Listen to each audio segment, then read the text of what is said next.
ನೀವೆಲ್ಲ ಈ ಲಗೇಜ್ ತಗೊಂಡು ಊರಿಗೆ ಹೊರಡಿ. ನಮ್ಮ ಕುಟುಂಬದ ಪ್ರತಿಷ್ಠೆಗೆ ಧಕ್ಕೆ ಬರದ ಹಾಗೆ ಎಲ್ಲಾ ವ್ಯವಸ್ಥೆನೂ ಮಾಡ್ತಿದಾರಾ ನೋಡಿ. ನಾವು ನಿಮ್ ಹಿಂದೆನೆ ಬರ್ತೀವಿ. ಹಾ ಸರಿನಮ್ಮ. ನೀವಿನ್ ಹೊರಡಿ.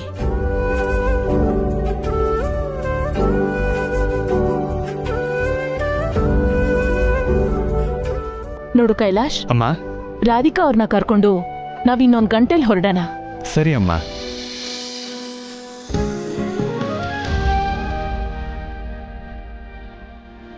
ಹೇಳಿಮ್ಮ. ನಿಮ್ ಸಲುವಾಗಿ ಆಲ್ರೆಡಿ ಕಾರ್ ಕಳ್ಸಿದೀನಣ್ಣ. ನಾನು ಕೈಲಾಶು ಇನ್ನೊಂದು ಗಂಟೆಲಿ ಬರ್ತೀವಿ. ರಾಹುಕಾಲಕ್ಕೆ ಮುಂಚೆನೆ ಹೊರಡಬೇಕು. ನೀವೆಲ್ಲ ರೆಡಿಯಾಗಿದ್ದೀರಾ ಅಲ್ವಾ? ನಾವೆಲ್ಲ ರೆಡಿಯಾಗೇ ಇದ್ದೀವಮ್ಮ. ನೀವು ಬಂದ್ರೆ ಹೊರಡೋದೆ. ಸರಿ, ನಡಿ ಕೈಲಾಶ್.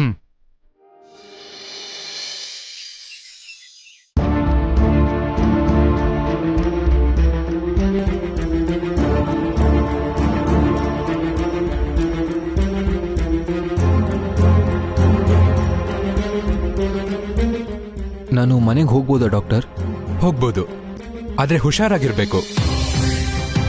ಯಾವುದೇ ತರದ ಪ್ರೆಷರ್ ತಗೋಬೇಡಿ. ನಾನು ಹೇಳಿದ ಮೆಡಿಸಿನ್ಸ್ ರೆಗ್ಯುಲರ್ ಆಗಿ ತಗೊಳ್ಳಿ. ಸರಿ ಡಾಕ್ಟರ್. ಓಕೆ.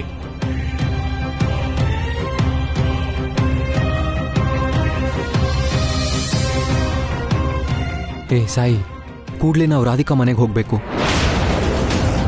ಪ್ರಜ್ಞೆ ಇಲ್ದಿರೋ 3 ದಿನ ನಾನು ರಾಧಿಕಾ ನೋಡಿಲ್ಲ ಅಂತ ನೆನೆಸ್ಕೊಂಡ್ರೆ ನನ್ನ ಪ್ರಾಣ ಹೋದಂಗಾಗುತ್ತೆ ಸಾಯಿ. ಅವಳನ್ನ ಈಗಲೇ ನೋಡಬೇಕು. ಅವಕಾಶ ಸಿಕ್ಕರೆ ಅವ್ರ ಅಪ್ಪನ ಹತ್ರ ಮಾತಾಡಿ ನಮ್ಮ ಮದುವೆಗೆ ಒಪ್ಪಿಸ್ಬೇಕು. ಬಾರೋ ಹೋಗೋಣ. ಇನ್ನು 3 ದಿನದಲ್ಲಿ ರಾಧಿಕಾ ಮದುವೆ ಅಂತ ಗೊತ್ತಾದ್ರೆ ಪ್ರಾಬ್ಲಮ್ ಆಗುತ್ತೋ ಏನೋ. ಸಾಯಿ, ನಿನ್ನೆ ಕಣೋ, ಬಾ ಹೋಗೋಣ. ಈ ಸಿಚುಯೇಷನ್ ಅಲ್ಲಿ ರಾಧಿಕಾ ಮನೆಗೆ ಯಾಕೋ, ಮೊದಲು ನಿಮ್ಮ ಮನೆಗೆ ಹೋಗೋಣ. 1-2 ದಿನ ರೆಸ್ಟ್ ತಗೊಂಡು ನೀನ್ ಕ್ಯೂರ್ ಆದ್ಮೇಲೆ ಅವಳನ್ನ ಮೀಟ್ ಆಗೋಣ. ಲೇ, ರಾಧಿಕಾ ನೋಡ್ದೆ ಮಾತಾಡ್ದೆ ಈಗ್ಲೇ ನನ್ನ ಎದೆ ನಡುಗ್ತಾ ಇದೆ ಕಣೋ. ಅಷ್ಟಕ್ಕೂ ನೀನೇನೋ ಇನ್ನೂ 2 ದಿನ ಇರುವಂತಿದ್ಯಾ? ಈಗ ನಾನು ರಾಧಿಕಾನ್ ಮೀಟ್ ಆಗ್ಲೇಬೇಕು. ಅದ್ ಹಾಗಲ್ವೋ? ನೀನೇನು ಮಾತಾಡ್ಬೇಡ. ನೀನ್ ಕರ್ಕೊಂಡು ಹೋಗ್ತೀಯಾ ಇಲ್ಲ ನಾನು ಆಟೋದಲ್ಲೇ ಹೋಗ್ಲಾ? ಸರಿ ನಡಿ.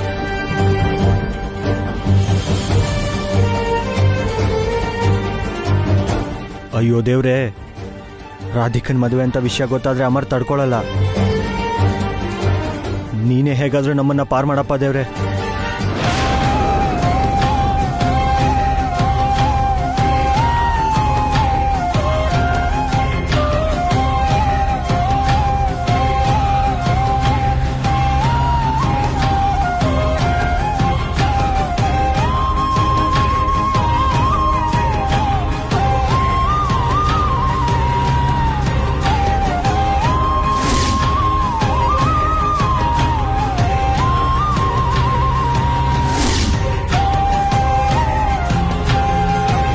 ಅಮರ್ ನಿಲ್ಸೋ.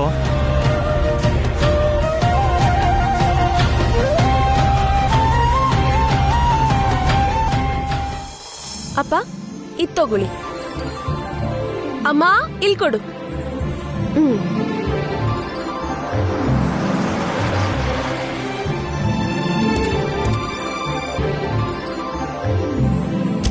ಅಪ್ಪ, ಸಾಹೇಬ್ರು ಕೂಡ ಬಂದ್ಬಿಟ್ರು, ಬೇಗ ಇಡಿ.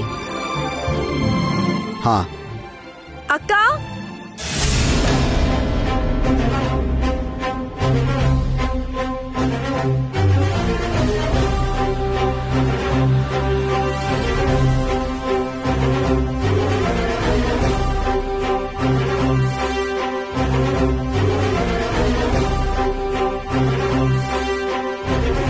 ರಾಧಿಕಾ,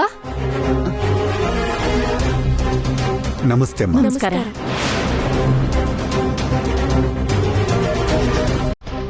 ಹೊರಡೋಣವಾಣ? ಹೊರಡೋಣಮ್ಮ. 1 ನಿಮಿಷ ಕೀ ಹಾಕಿ ಬರ್ತೀನಿ. ಹಾಗೆ ಆಗಲಿ.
ಏ ಅಮರ್, ಏಯ್,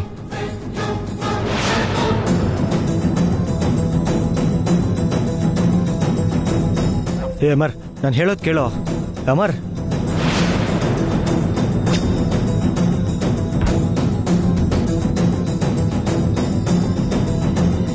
ಮನೆಗೆ ಬೀಗ ಹಾಕಿದ್ಯಲ್ಲೋ, ಎಲ್ಲಿಗೆ ಹೋಗಿರ್ಬಹುದು? ಅಷ್ಟಕ್ಕೂ ರಾಧಿಕಾ ಅವ್ರ ಮನೆ ಇದೇನಾ? ನೀವು ಸರಿಯಾಗಿ ತಿಳ್ಕೊಂಡಿದ್ದೀರಾ? ಇದೇ ಮನೇನೋ? ಏ, ನೀನ್ ರಾಧಿಕಾಗ್ ಫೋನ್ ಮಾಡಿ ಎಲ್ಲಿದಾರೋ ತಿಳ್ಕೊ, ನಾವೀಗ್ಲೇ ಹೋಗೋಣ. ಯಾವುದೋ ಕೆಲ್ಸದ ಮೇಲೆ ಹೋಗಿರ್ಬೋದು. ನಾವು ಫೋನ್ ಮಾಡಿ ಯಾಕೆ ತೊಂದರೆ ಕೊಡಬೇಕು? ಏಯ್, ಏನೋ ನಿನ್ನೆಯಿಂದ ರಾಧಿಕಾನ್ ಮೀಟ್ ಮಾಡೋದನ್ನ ತಡಿಬೇಕು ಅಂತ ನೋಡ್ತಿದ್ಯಾ? ನನ್ನಿಂದ ಏನಾದ್ರೂ ಮುಚ್ಚಿಡ್ತಿದ್ಯಾ? ಛೇ, ಹಾಗೆಲ್ಲ ಏನಿಲ್ವೋ. ಮತ್ತೆ ಫೋನ್ ಮಾಡೋ.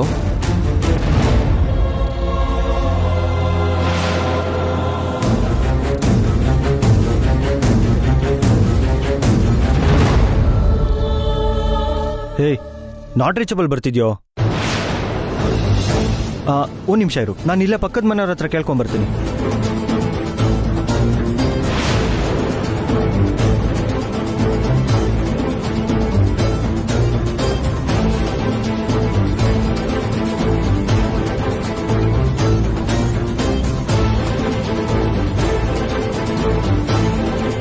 ಅಮರ್, ಯಾವುದೋ ಕೆಲ್ಸದ ಮೇಲೆ ಹೋಗಿದಾರಂತೋ. ಎಲ್ಲಿಗೆ ಹೋಗಿದ್ದಾರೆ ಅಂತನೂ ಗೊತ್ತಿಲ್ವಂತೆ. ಗೊತ್ತಿಲ್ವಾ?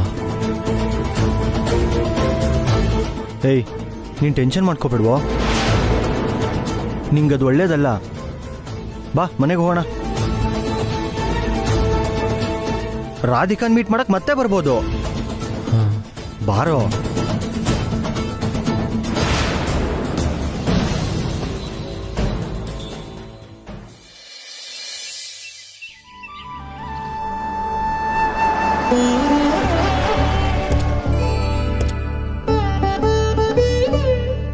ನಮಸ್ಕಾರ ಶಕುಂತಲಾ ದೇವಿ ಅವರೇ. ನಮಸ್ಕಾರ ರಾಘವೇಂದ್ರ ಅವರೇ. ನಮಸ್ಕಾರ ನಮ್ಮ. ನಮಸ್ಕಾರ. ನಮಸ್ಕಾರ. ಚೆನ್ನಾಗಿದ್ಯಾನಪ್ಪ? ನಿನ್ ಮದ್ವೆ ಊರವ್ರಿಗೆಲ್ಲ ಸಂಭ್ರಮ. ನಮ್ ಭಾವಿ ಸೊಸೆ, ನಮ್ಮಣ್ಣ, ನಮಸ್ಕಾರ. ನಮ್ಮ ಅತ್ಗೆ, ಅವ್ರ ಚಿಕ್ಕ ಮಗಳು ಪ್ರಿಯಾ. ಇವರು ರಾಘವೇಂದ್ರ ಅಂತ, ಈ ಊರಿನ ಪ್ರೆಸಿಡೆಂಟ್. ಓ, ನಿಮ್ ಸೊಸೆ ಪುತ್ಥಳಿ ಗೊಂಬೆ ಹಾಗೆ ಲಕ್ಷಣವಾಗಿದ್ದಾಳಮ್ಮ.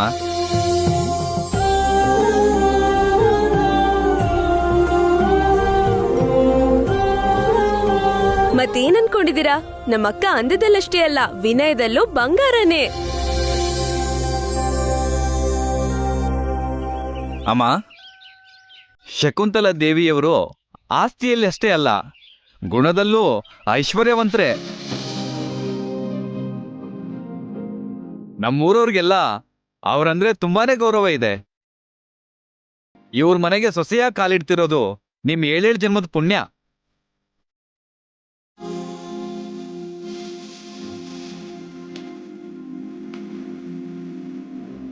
ಒಂದು ಒಳ್ಳೆ ಮನೆಗೆ ಹೆಣ್ಮಕ್ಳು ಸೊಸೆಯಾಗಿ ಕಾಲಿಟ್ರೆ ಅದೃಷ್ಟ ಅನ್ನೋದು ಸರ್ವೇ ಸಾಧಾರಣ.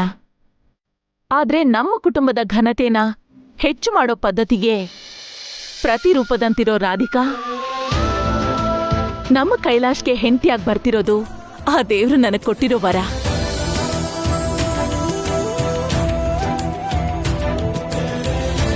ಆ ತಂದೆ ಬೆಳೆಸಿರೋ ರೀತಿ ಅಷ್ಟು ದೊಡ್ಡದು.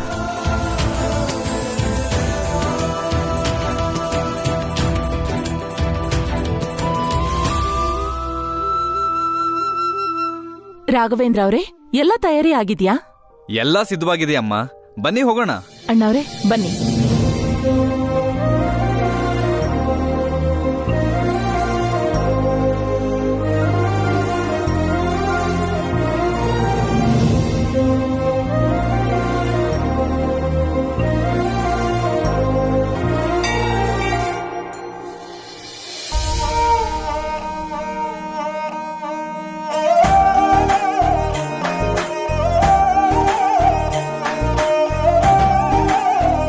ನಮಸ್ಕಾರ ನಮ್ಮ.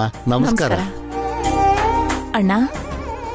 ನಮ್ಮೂರಿನ ಆಚಾರದ ಪ್ರಕಾರ ಹೊಸ ಮದುಮಕ್ಳಿಬ್ರು ಹೊಸ ಬಟ್ಟೆ ತೊಟ್ಟು ಅರ್ಶನದ ನೀರ್ ಹಾಕೊಂಡು ಉರಿಯೋ ಕೆಂಡದ ಮೇಲೆ ನಡಿಬೇಕು.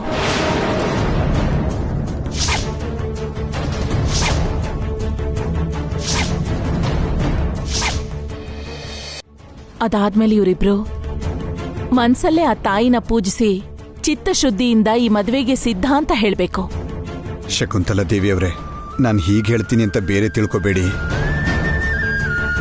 ನಮ್ಮ ರಾಧಿಕಾ ಸುಖವಾಗಿ ಬೆಳೆದಿದ್ದಾಳೆ. ಕೆಂಡದ ಮೇಲೆ ನಡೆದ್ರೆ ನಿಮ್ ಮನ್ಸಿನ ಭಾವನೆ ನನಗೆ ಅರ್ಥ ಆಯ್ತು ಅಣ್ಣ. ಈ ತಾಯಿ ತುಂಬಾ ಶಕ್ತಿವಂತೆ. ಶುದ್ಧವಾದ ಮನಸ್ಸಿಂದ ಸಂತೋಷವಾಗಿ ಈ ತಾಯಿನ ನಂಬಿದ್ರೆ ಬೆಂಕಿ ಕೆಂಡ ಕೂಡ ಆ ಕಾಲಿಗೆ ಹೂವಿನ ದಾರಿ ಆಗತ್ತೆ. ಓಹೋ, ಸೀತಾ ಮಹಾಸಾಧ್ವಿ ಬೆಂಕಿಗೆ ಹಾರಿದ ಹಾಗೆ ಇಲ್ಲಿ ನಮ್ಮ ಅಕ್ಕ ಕೆಂಡದ ಮೇಲೆ ನಡಿಬೇಕು ಅಂತನಾ?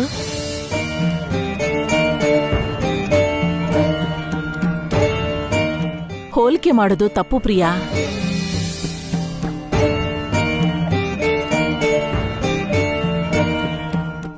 ಸೀತಾದೇವಿ ಬೆಂಕಿಗೆ ಹಾರಿದ್ದು ತಾನು ಪುಣ್ಯ ಸ್ತ್ರೀ ಅಂತ ಲೋಕಕ್ಕೆಲ್ಲ ತಿಳಿಸೋ ಸಲುವಾಗಿ.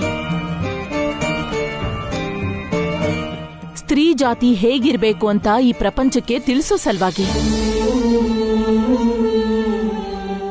ಇಲ್ಲಿ ನಿಮ್ಮ ಅಕ್ಕ ಕೈಲಾಶ್ ಬೆಂಕಿ ಕೆಂಡದ ಮೇಲೆ ನಡೆಯೋದು ಊರಿನ ಆಚಾರದ ಸಲುವಾಗಿ, ನಮ್ಮ ಕುಟುಂಬದ ಸಂಪ್ರದಾಯದ ಸಲುವಾಗಿ.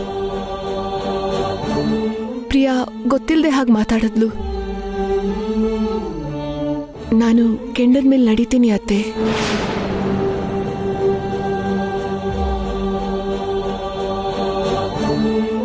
ಅಮ್ಮ, ಈ ಆಚಾರಕ್ಕೆ ಏನಮ್ಮ ಅರ್ಥ?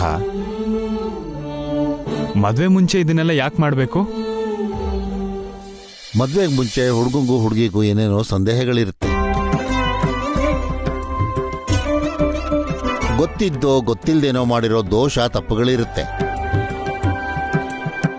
ಅದಕ್ಕೆ ಇಬ್ರು ತಣ್ಣೀರು ಸ್ನಾನ ಮಾಡಿ ಶುದ್ಧ ಆಗಿ ಬೆಂಕಿ ಕೆಂಡದ ಮೇಲೆ ನಡೆದು ಪುನೀತವಾದ ಮೇಲೆ ನಮ್ಮ ಮನಸ್ಸು ಸ್ವಚ್ಛವಾಗಿದೆ ಅಂತ ಮನಸ ವಾಚ ಕರ್ಮಣ ಅಮ್ಮನವರಿಗೆ ಹೇಳೋದೇ ಇದರರ್ಥ.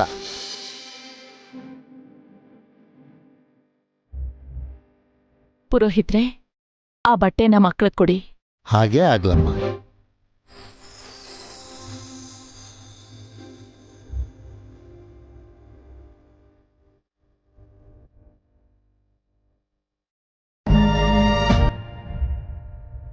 ಇದನ್ನ ಹಾಕೊಳ್ಳಿ.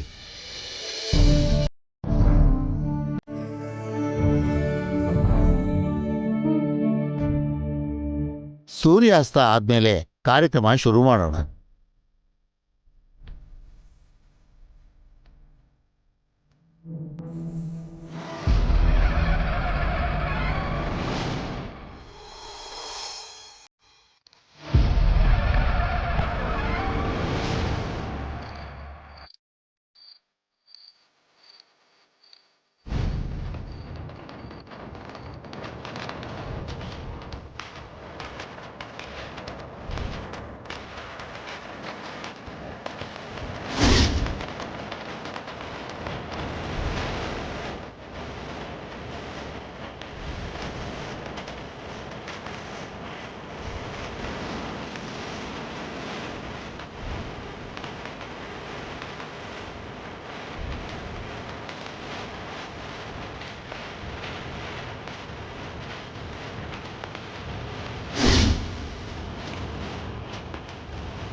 Hey.